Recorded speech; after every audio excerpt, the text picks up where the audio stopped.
nom du Père et du Fils et du Saint-Esprit. Amen. Je vous salue Marie, pleine de grâce. Le Seigneur est avec vous. Vous êtes bénie entre toutes les femmes. Jésus, le fruit de vos entrailles, est béni.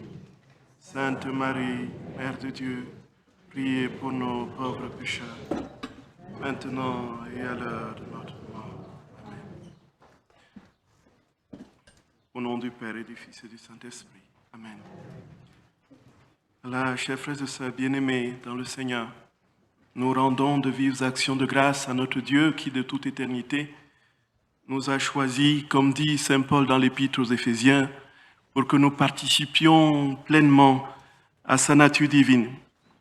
Il nous a prédestinés dans son amour à être ses enfants d'adoption par Jésus le Christ, selon le bon plaisir de sa volonté, la louange de la gloire de sa grâce qu'il nous a accordée en son bien-aimé. En lui, nous avons la rédemption par son sang, la rémission des péchés. Frères et sœurs bien-aimés, ce texte porté sur les ailes de l'Esprit, déclamé par Saint Paul dans l'Épître aux Éphésiens que nous prions habituellement au bréviaire, nous dit tout de tout le dessein d'amour infini que Dieu a pour nous. De toute éternité, nous avons été conçus en lui et préparés et prédestinés à être pour lui des fils adoptifs en Jésus le Christ. Et ici, frères et sœurs bien-aimés, tout ceci avant la fondation du monde, au début de la création, avant même que les choses soient, nous étions déjà conçus et prédestinés à partager de manière parfaite la vie divine. Ceci, frères et sœurs d'amour, le Seigneur le confirme et Saint Paul le redit dans l'Épître aux Romains au chapitre 8 du verset 17. Si nous sommes enfants de Dieu, nous sommes aussi héritiers. Héritiers de Dieu et co-héritiers avec le Christ. Voici que nous avons déjà tracé de toute éternité notre vocation. C'est d'être entièrement, parfaitement générés et portés en Dieu, être entièrement, parfaitement des images, des icônes de la Trinité bienheureuse. Et ceci, frères et sœurs bien-aimés, il n'y a aucun doute à cela. Et nous ne nous sommes pas concertés avec le Père Pierre pour ce texte de l'Apocalypse au chapitre 21, où Saint Jean voit descendre du ciel un ciel nouveau et une terre nouvelle, la Jérusalem nouvelle. Je vis la ville sainte, la nouvelle Jérusalem descendre du ciel d'auprès de Dieu, belle comme une mariée qui s'est parée pour son époux. Et j'ai entendu une forte voix venant du trône qui disait, « Voici la tente de Dieu parmi les hommes. Voici la tente de Dieu parmi les hommes. » Le ciel est descendu sur la terre, frères et sœurs bien-aimés. Le ciel est, voici la tente de Dieu parmi les hommes. Et j'ai entendu une voix venant du trône qui disait, « Voici la tente de... Il habitera avec eux. Ils seront mon peuple, ils seront son peuple. Et lui, Dieu, avec eux, sera leur Dieu. » Nous voyons bien que très clairement défini, de manière nette, précise, sans aucune circonvolution, cette vérité que Dieu vient habiter la terre, la Jérusalem céleste vient se déposer dans la tente de l'humanité. Et frères et sœurs bien-aimés, le ciel et la terre ne font plus qu'une. Cette belle Jérusalem contemplée par Saint Jean est effectivement l'image de l'Église, comme le confirme le Concile. Frères et sœurs bien-aimés, de manière très très précise. Le Concile dit dans Lumen Gentium, le texte sur l'Église, il dit que le Seigneur Jésus a posé le commencement de son Église en prêchant l'heureuse nouvelle, l'avènement du règne de Dieu promis dans les Écritures depuis les siècles. Cela veut dire que ce royaume de Dieu est promis par Dieu de toute éternité. Jésus l'a prêché et le temps est venu pour l'accomplir. Il continue dans le paragraphe 3, pour accomplir la volonté du Père, le Christ inaugura le royaume des cieux sur la terre. Le Christ inaugura le royaume des cieux sur la terre, l'Église. L'Église est le règne du Christ déjà mystérieusement présent. Frères et sœurs bien-aimés, voilà placé dans son prototype et dans sa réalité prééternelle, la réalité de l'Église. Donc belle paraît comme une épouse pour son époux, comme une fiancée pour son fiancé. Et ce faisant, nous voyons que depuis que cette vérité a été établie de toute éternité, comme dit le Concile, dans l'esprit, l'entendement et l'amour de Dieu, cette réalité a été projetée dans la condition humaine qui est la nôtre et nous pouvons nous poser véritablement la question, où est cette belle église parée comme une épouse pour son époux?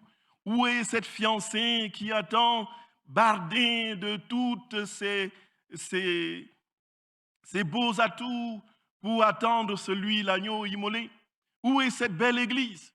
Lorsque l'on sait, frères et sœurs bien-aimés, que déjà dès le commencement, y compris dans les Écritures déjà, les tensions ont commencé. On a vu déjà, lorsque la bonne nouvelle est prêchée, lorsque Jésus envoie ses disciples, Matthieu au chapitre 28, « Allez de toutes les nations, faites des disciples, baptisez-les au nom du Père et du Fils et du Saint-Esprit, enseignez-leur tout ce que je vous ai appris, et moi je suis avec vous tous les jours jusqu'à la fin du monde. » Et à la Pentecôte, l'Église advient. Cette Église, frères et sœurs bien-aimés, on aurait dit avec l'effusion de l'Esprit, serait cette Jérusalem nouvelle, parfaite, déjà sur la terre. Mais déjà dès le début, on voit des tensions surgir. Et ce qui se passe est tout simplement ahurissant. Dans les Actes des Apôtres au chapitre 6, c'est des questions de nourriture. C'est des femmes de conditions venues de l'hellénisme qui se plaignent que la distribution de nourriture n'est pas équitable et qu'il faut absolument, de toutes les façons, faire tout pour que des tensions sont nées à partir de la nourriture. Les apôtres ont été obligés d'instituer les diacres, frères et sœurs bien-aimés, pour qu'il y ait une relative paix. Et ça ne s'est pas arrêté là. Vient la question de l'accommodation des Juifs venus, des chrétiens venus du judaïsme dans la nouvelle religion chrétienne qui se dessinait. Doit-on vivre exactement comme on vivait dans le judaïsme, dans la nouvelle foi chrétienne? Est-ce encore possible de se faire circoncis ou d'observer les prescriptions alimentaires de la judaïté? Ici, frères et sœurs bien-aimés, les tensions sont tellement vives qu'ils sont obligés, les apôtres, de convoquer le concile, le premier concile de l'Église, Actes au chapitre 15. Et l'on voit, lorsque dans cette question, on voit déjà des tensions se mettre entre les apôtres. Paul va reprendre d'une manière particulièrement véhémente Pierre, dans l'Épître aux Galates au chapitre 2, lorsque Pierre, alors qu'il était attablé avec les païens, et tranquillement prenait le repas avec eux, lorsqu'il voit ses frères venus de Jérusalem, alors il s'éloigne hypocritement, et Paul va le reprendre en public et condamner cette duplicité qui est contraire justement à la vérité de l'évangile que Paul lui prêchait. On voit déjà les tensions naître, frères et sœurs bien-aimés. Et au fur et à mesure des années, les tensions vont se multiplier. Les conciles, quasiment les 7 premiers conciles œcuméniques de l'Église, résolvaient des problèmes. Déjà, il fallait se poser la question, lorsque quelqu'un dit que Jésus n'a pas la même nature que Dieu, comment est-ce que c'est possible? Des tensions vont naître. Le premier concile, justement, des premiers siècles, celui de Nicée, de 325, va tenter de résoudre ce problème. Ensuite, frères et sœurs d'amour, vient le moment où on se pose la question et la place du Saint-Esprit. Lorsque certains disent que l'Esprit Saint est un ange, l'Esprit Saint est un esprit évasif, évanescent, alors il faut convoquer un nouveau concile. Et le travail est ardu. Les querelles intestines sont d'une violence inouïe. Et alors on se pose la question, effectivement, où est cette belle église? Où est cette église parée comme une épouse pour son époux? Et vient la question de la double nature qui va provoquer successivement 3 conciles. Est-ce que dans la personne de Jésus, quelle est la conjugaison, le lien entre sa nature humaine et sa nature divine? Et frères et sœurs bien-aimés, lorsque Nestorius dit que la Vierge Marie n'est pas la mère de Jésus Dieu et qu'il est simplement la mère de Jésus homme, vient le concile d'Éphèse, 431. Celui de Chalcédoine en 451 règle la question justement de la divinité de Jésus avec le problème que pose un certain moine archimandrique de Constantinople, Étichès, 451. Et puis le concile de Constantinople II, toujours pour la même question. Voyez, frères et sœurs bien-aimés, je dresse volontairement le tableau cacophonique d'une église qui est pourtant déjà placée en Dieu comme étant une icône de gloire, de lumière, sans tache, sans aucune ride. Voici, frères et sœurs bien-aimés, que le Seigneur voit encore son Église continuer à se déchirer lorsque vient la question, effectivement, de la double volonté en Jésus. Est-ce qu'il y a en Jésus une double volonté? Est-ce qu'on peut considérer qu'il a une volonté humaine et une volonté divine? Certains disent oui, d'autres disent non. Alors un concile de nouveau se réunit. Constantinople III en 681. Et les divisions vont aller croissant, frères et sœurs bien-aimés. Et dans ces conciles, on voit des choses tout simplement épouvantables et incompréhensibles. Les évêques même qui parviennent à aller à la main, à se taper dessus dans les hémicycles et à se déchirer, et à déchirer les soutanes, voyez, jusqu'à ce que l'armée soit obligée de venir les séparer. Vous voyez, c'est bien aimé. Le brigandage d'Éphèse de 449. Où est l'église belle, paraît comme une épouse pour son époux. Frères et sœurs bien-aimés, et lorsque vient en 1054 le grand schisme entre l'église d'Orient et l'église d'Occident, justement ce schisme qui est bien plus politique et culturel que doctrinal, on est là devant une rupture majeure. Une rupture majeure. Les déchirements sont violents. Et en Occident, l'Occident va affronter sa propre crise. Lorsque, en 1517, un certain Luther va afficher justement ses thèses sur l'église de Wittenberg, défendant un ensemble de choses qui vont entraîner la chrétienté dans une véritable division. La réforme luthérienne, la réforme protestante voit, et dans la réforme protestante, des courants se mettent tout aussi à se chamailler. Division sur division, on va de division en division, au point où aujourd'hui, Dieu seul sait le nombre d'églises, le nombre de dénominations chrétiennes qui existent. Vous voyez, frères et sœurs bien-aimés. Et puis, dans une rue de New York, dans une rue, il y a une église qui s'appelle Église de Dieu en Christ. Et quelques mètres plus loin, une autre qui s'appelle Église du Christ en Dieu. Voyez. Donc, non, ils se sont divisés sur la simple question de l'Église en Christ ou en Dieu. Et voici, frères et sœurs bien-aimés, on y va d'émiettement en émiettement. Et on y va aujourd'hui plus que jamais. Et nous qui nous sommes constitués, frères et sœurs d'amour, en Église, une sainte catholique et apostolique dans laquelle Dieu infuse ses grâces de manière surabondante, bien de choses, frères et sœurs bien-aimés, se déroulent. Et on se pose la question, effectivement, où est cette belle Église? Lorsque l'on voit, depuis les déchirements des premiers siècles, lorsque l'Église affadie dans sa piété, lorsqu'elle est complètement absorbée et inscrite dans l'esprit du monde, lorsqu'on voit cette Église, frères et sœurs bien-aimés, qui n'a aucun égard pour la transcendance et la réalité ultime qui est Dieu, alors on va voir des crises se succéder. Et jusqu'au dernier concile, frères et sœurs d'amour, avec aujourd'hui une crise encore douloureuse au cœur de l'Église, entre ceux qui croient que le passé était bon et ceux qui croient qu'il ne faut plus venir au passé, ce qu'on appelle traditionnalistes et d'autres progressistes, ainsi de suite. Des déchirements n'en plus finis. Et si on y ajoute son lot de scandales, de tout genre, de la part des chefs ecclésiastiques, comme de la part des fidèles, frères et sœurs bien-aimés, on se pose la question, où est l'Église belle, pareille comme une épouse pour son époux? Et voici, frères et sœurs d'amour, regardons bien, qu'est-ce qui fera l'unité de l'Église? Qu'est-ce qui donnera la réalité de la splendeur de cette Église que contemple Saint Jean dans l'Apocalypse? Qu'est-ce qui réalisera cette parole d'Éphésiens? Qu'est-ce qui donnera la plénitude de cette gloire à cette Église déjà établie dans le cœur de Dieu? Puisqu'il est dit très clairement que depuis le commencement du monde, bien avant, Dieu avait dans sa tête cette Église, frères et sœurs bien-aimés. Et naturellement, dans le déroulement de la théologie ecclésiologique du Concile, il y a ceci de particulier, que tout, en fait, c'est en vue de l'Église, de cette communauté d'âmes priantes, assoiffées, belle, qui est la préfiguration du ciel et qui attend le ciel sur la terre. Voici, frères et sœurs bien-aimés, on parle justement de la création qui est sortie du chaos par la parole de Dieu, et ensuite la création dans la création, et poser l'Église. Et dans l'Église, le royaume de Dieu. Chaos, ecclesia, chaos, cosmos, ecclesia, basileia, tout est où? Frères et sœurs bien-aimés, ici, on est ici dans quelque chose de particulièrement, à vue humaine, l'Église est un champ de bataille jonché de ruines, où résonnent les sons discordants et cacophoniques des interprétations des mêmes évangiles. Où est l'Église belle?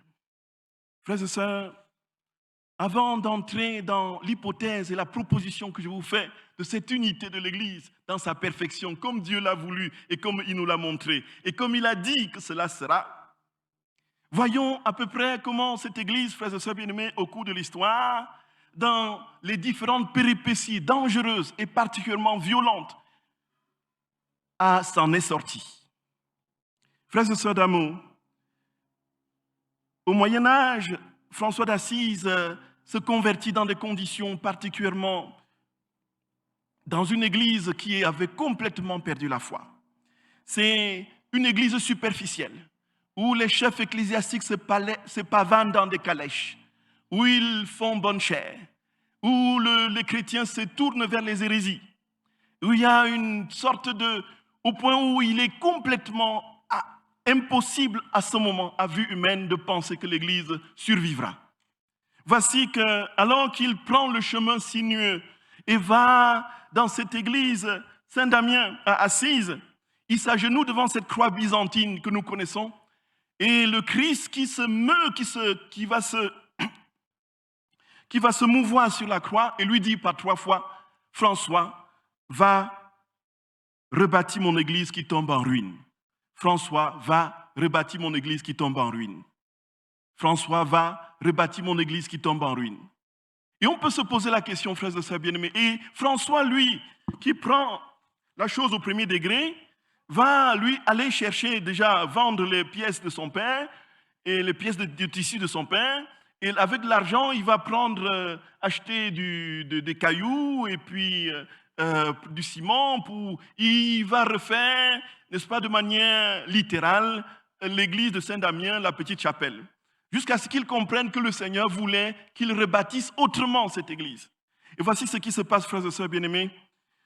En 1207, l'année suivante, c'est le pape Innocent III qui, lui, va avoir un rêve, un songe.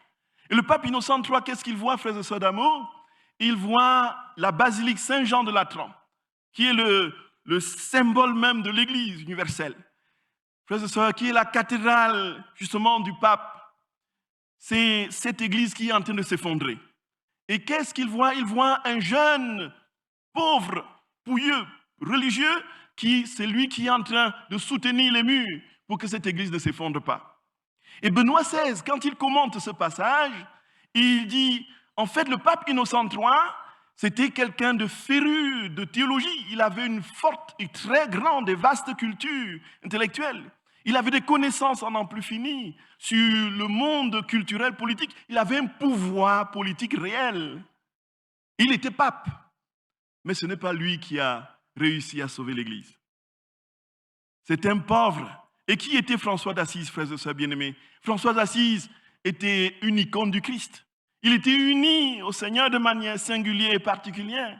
Dans la réalité, frères et sœurs bien-aimés, de cette intimité qu'il a configurée définitivement au Christ ressuscité, au point où il va pratiquement épouser la condition du crucifié et être dans l'histoire le premier stigmatisé, frères et sœurs d'amour, et en manifestant ainsi de manière pleine la vie de Jésus sur la terre.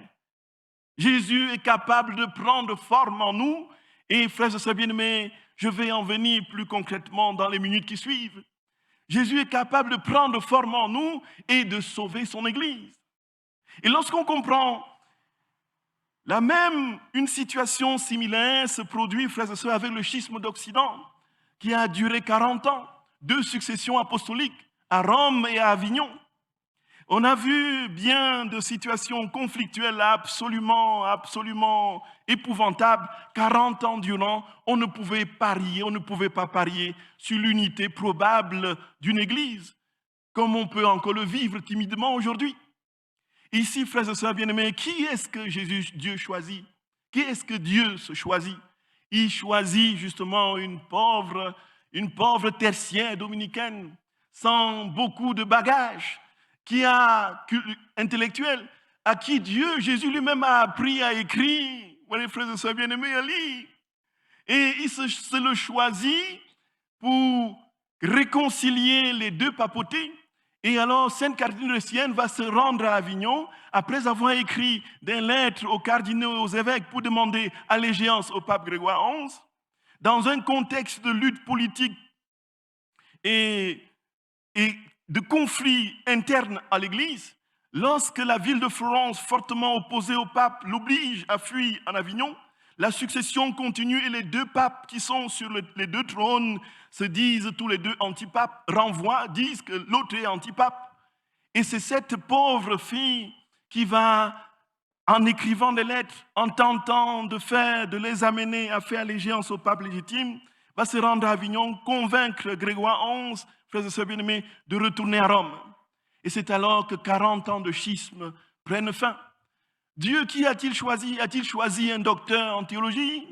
A-t-il choisi un homme savant, je ne sais de quelle culture? A-t-il choisi un homme politique puissant, capable de dire une phrase et que tous des milliers de peuples s'exécutent? Il a choisi une pauvre humble qui était calfeutrée dans sa chambre, priant sans cesse, vivant une vie de mortification et de prière continuelle. Et voilà ce que Dieu utilise, frères et sœurs d'amour, pour sauver, réconcilier et rebâtir son Église. Frères et sœurs bien-aimés, on peut redire les mêmes choses sur différents contextes historiques. Ignace de Loyola qui advient au moment où la papauté est complètement ruinée par des scandales. Lorsque le Paul III est élu, voici, frères et sœurs bien-aimés, tout ce qui a été fait pour tenter de réconcilier l'Église, rien n'a marché. Et c'est lorsque Paul III reçoit Ignace de Loyola avec le nouvel ordre qui a une visée fortement ecclésiale et marquée par l'obéissance, va travailler avec la constitution de cet ordre à recoudre la tunique déchirée du Christ. Nous voici, frères et sœurs bien-aimés, au cœur du grand mystère de la manière dont Dieu agit quand il veut œuvrer. Il ne se sert pas des puissants. Il renverse les puissants de leur trône, il élève les humbles. Il comble de biens les affamés, renvoie les riches les mains vides. Voici donc le secret ultime de l'unité de l'Église, frères et sœurs d'amour, c'est dans la communion avec Dieu. C'est dans l'intimité avec le Seigneur. C'est dans la transformation progressive de notre âme en lui. Et nous comprenons donc la prière de Jésus, frères et sœurs bien-aimés, sa prière sacerdotale, lorsqu'il dit « Père, je prie afin que tout soit un comme toi, tu es en moi. » Jean 17, 21. Et c'est le même verset, frères et sœurs bien-aimés, qui est utilisé dans les tentatives de dialogue œcuménique, qui ont montré plus ou moins justement leur efficacité, malheureusement éphémère, et qui se sont essoufflés. On a tenté des grands rassemblements œcuméniques, on a tenté des dialogues théologiques. L'Église catholique a engagé des dialogues théologiques dans tous les sens avec toutes les confessions chrétiennes qui existent. Mais on voit bien qu'il y a quelque chose cette Église est attendue et encore attendue. L'Église belle, unie. L'Église paraît comme une épouse pour son époux. Et voici, frères et sœurs bien-aimés, comprenons où se trouve peut-être la clé de cette unité. Le Seigneur prie, il dit, afin que tout soit un, comme toi tu es en moi. Afin que tout soit un. Afin que tout soit un, comme toi tu es en moi. Cela veut dire quoi, frères et sœurs d'amour? Cela veut dire tout simplement que l'unité se fera lorsque nous aurons la ressemblance de Dieu. L'unité se fera lorsque nous serons parfaitement, intimement, viscéralement unis au Seigneur. L'unité se fera lorsque nous n'aurons avec Dieu qu'une seule et unique volonté. Frères et sœurs bien-aimés, vous me voyez venir.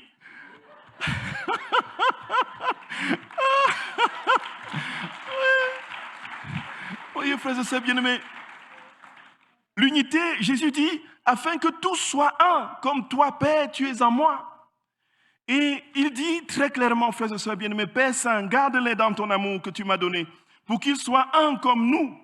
Je ne prie pas pour eux, pour qu'ils soient un comme nous. Donc, que nous soyons un avec lui. Et comment est-ce que c'est possible, frères et sœurs d'amour? Comment est-ce que c'est possible d'être un avec Dieu exactement comme il est, dans la plénitude de ce qu'il est, dans le partage parfait de ses prérogatives, dans la communion substantielle avec la bienheureuse Trinité? Comment est-ce que c'est possible? Comment est-ce que c'est possible? Ce n'est tout simplement pas possible à vue humaine. Il faut que cela nous soit donné. Il faut que Dieu, frères et sœurs bien-aimés, réalise parfaitement cette unité en nous. Et comment est-ce qu'il le fait?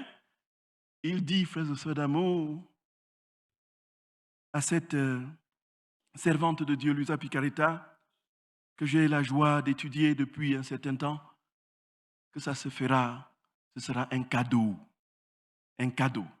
Le cadeau, la vie divine nous est donnée, frères et sœurs bien-aimés, gratuitement, parfaitement, sans aucun effort titanesque de notre part.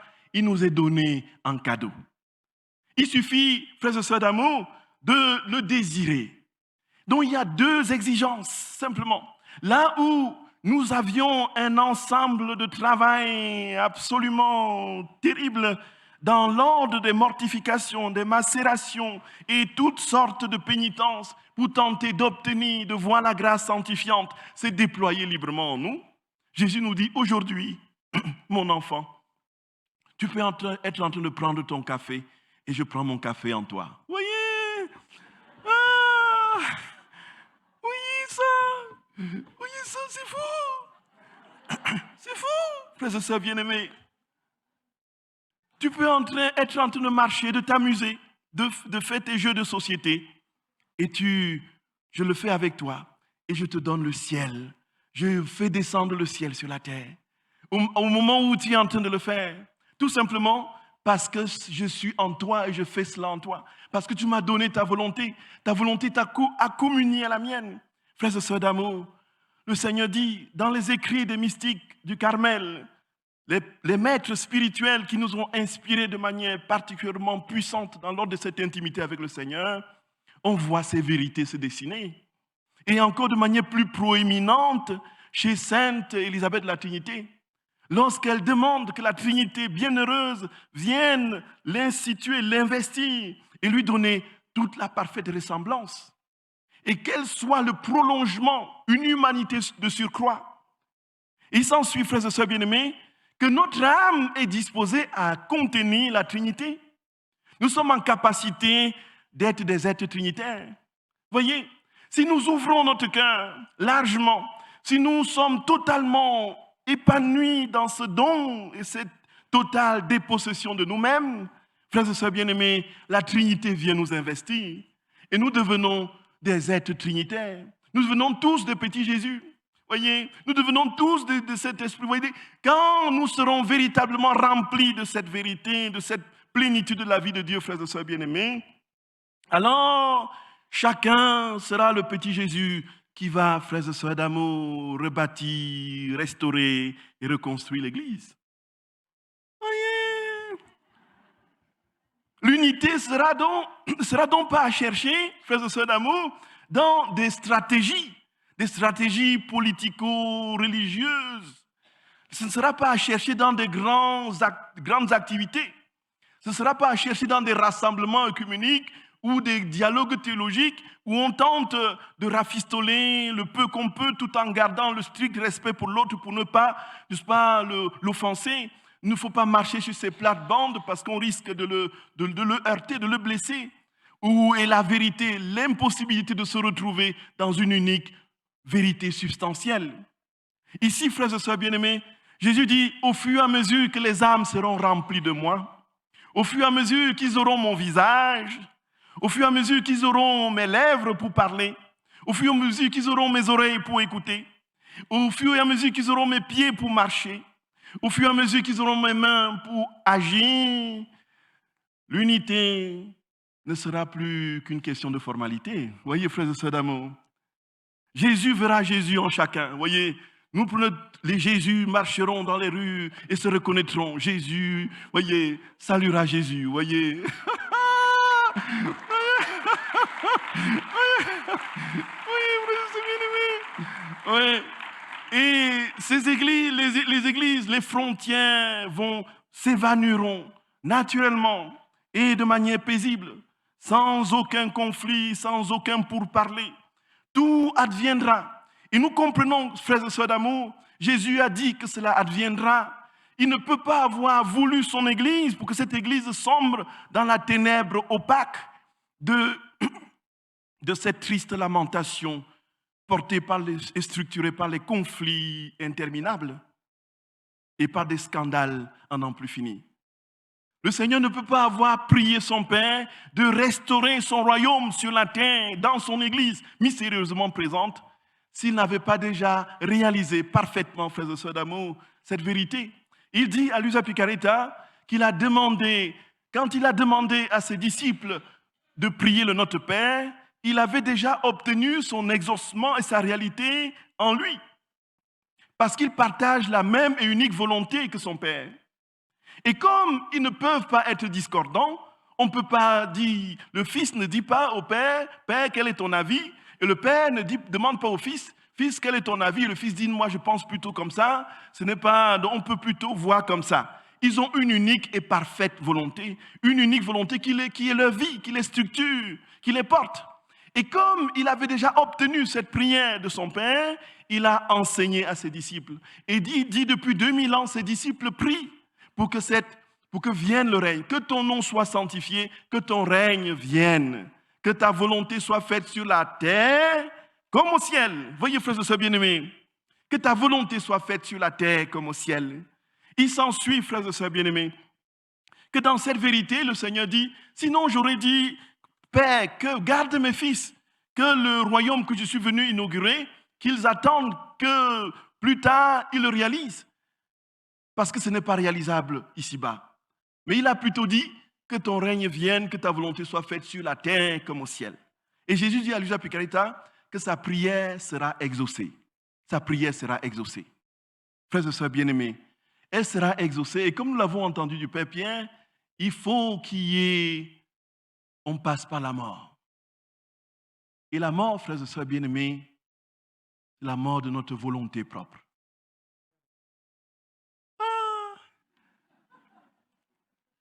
Ce qui meurt, ce qui doit mourir, qu'est-ce qui nous conduit aux ténèbres du péché? C'est notre volonté humaine, séparée de Dieu. Notre volonté humaine, frères et sœurs bien-aimés, sera alors pleinement, totalement introduite dans la volonté divine. Et la plénitude de cette vie, frères et sœurs bien-aimés, sera active et Dieu sera au milieu de son peuple, dans l'âme humaine. Et cette transformation dont parle Sainte Thérèse d'Avila dans ses 7 demeures, lorsqu'à partir de la 5e demeure, on voit déjà poindre la réalité surnaturelle de la vie divine, il y a à la 7e la réalité de la communion trinitaire. Mais Thérèse d'Avila dit, en fait, ce ne sera pas possible ici-bas. Et Jésus dit, ce sera possible d'être des êtres trinitaires ici, parce que nous avons été créés à son image et à sa ressemblance. Oui, frères et sœurs d'amour. Et Dieu veut nous restaurer dans cette origine et nous donner la plénitude de sa vie. C'est pourquoi, frères et sœurs d'amour, en dépit de cette situation cacophonique et chaotique de l'Église dans son ensemble, pris dans les diversités de ses dénominations, nous avons, frères et sœurs d'amour, plus que jamais, la claire certitude que la belle Église manifestée dans cette vision de Saint Jean dans l'Apocalypse, la belle Église parée comme une épouse pour son époux, est déjà en train de prendre forme au cœur de notre humanité. Et pour terminer, frères et sœurs d'amour, il est dit très clairement que cette Église ne se bâtira et ne se reconstruira pas sans Marie. C'est notre très sainte mère qui, dans ce manteau maternel, va porter cette Église nouvelle, lui donner ses atouts nouveaux et la revêtir de la splendeur, de la lumière, de la gloire de son Fils. Cette nouvelle Église se construira dans le cœur immaculé de Marie, frères et sœurs d'amour. Et Jésus dit à Luisa Picaretta que cette Église est déjà en train de se former et que Marie est en train de parcourir le monde, de rassembler ses enfants et de les porter dans son manteau maternel pour que cette Église nouvelle, frères et sœurs bien-aimés, illuminée par la gloire de son Fils et par les plaies de notre Sauveur, resplendisse de nouveau. Et voici ce qu'il dit dans ce texte, frères et sœurs bien-aimés. Pendant qu'il disait cela, mon doux Jésus m'a fait voir, c'est Luisa Picarita qui parle, que la reine souveraine descendait du ciel avec une indescriptible majesté, une tendresse toute maternelle, et parcourait toutes les nations pour marquer ses chers enfants et ceux qui ne devaient pas être touchés par les fléaux. Les créatures que ma céleste maman avait marquées, les fléaux n'avaient pas le pouvoir de les toucher. Mon doux Jésus a donné le droit à sa maman de mettre en sûreté tous ceux qui lui plaisaient. Comme il était émouvant de voir, écoutons frères et sœurs d'amour, on termine, comme il était émouvant de voir la céleste impératrice parcourir toutes les parties du monde, qu'elle prenait dans ses mains maternelles et les rassemblait contre son sein, les cachait sous son manteau, afin qu'aucun mal ne puisse toucher ceux que sa maternelle bonté plaçait sous sa protection, gardait et défendait. Oh, si chacun pouvait voir avec quel amour et quelle tendresse la céleste reine accomplissait cet office, tous pleureraient de consolation et aimeraient celle qui nous aime tant. Frères et sœurs bien-aimés, si nous voyons notre très sainte mère qui parcourt le monde et qui est dans chacune de nos situations calamiteuses, en train de nous rassembler, n'aie pas peur mon enfant, rentre dans cette vie de communion avec mon Fils, épouse sa volonté et je n'ai aucune crainte. Viens te blottir dans mon cœur immaculé. Je te donne tout ce qu'il faut. Rien ne t'arrivera. Tu es en sûreté entre mes bras. Tu es en sûreté gravée dans mon cœur immaculé. Frères et sœurs d'amour, voilà la vérité. Nous sommes sous le manteau de notre très sainte mère et nous n'avons plus à avoir peur, frères et sœurs bien-aimés. Plus que jamais, cette Église est en train de naître, de resplendir. Et justement, dans le thème qui m'a été demandé de traiter, frères et sœurs bien-aimés, l'Église sera rebâtie et restaurée, mais pas sans moi. Nous avons compris que dans un premier sens, c'est pas sans Jésus. Mais on peut le prendre aussi dans un sens plus personnel. Elle sera rebâtie, mais pas sans moi. Parce que je serai un autre Jésus, vous voyez. Voyez, frères et sœurs bien-aimés.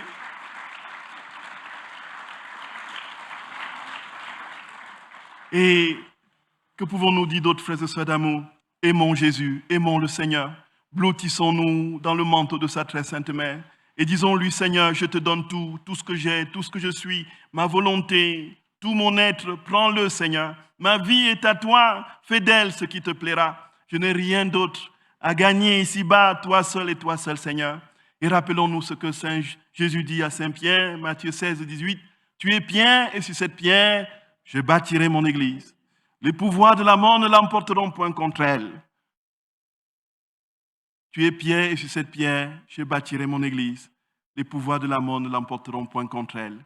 Que notre très sainte mère, frères et sœurs bien-aimés, inscrive en nous cette assurance et nous donne déjà de goûter la vie du ciel, malgré les épreuves, au cœur de notre âme transformée en lui. Amen.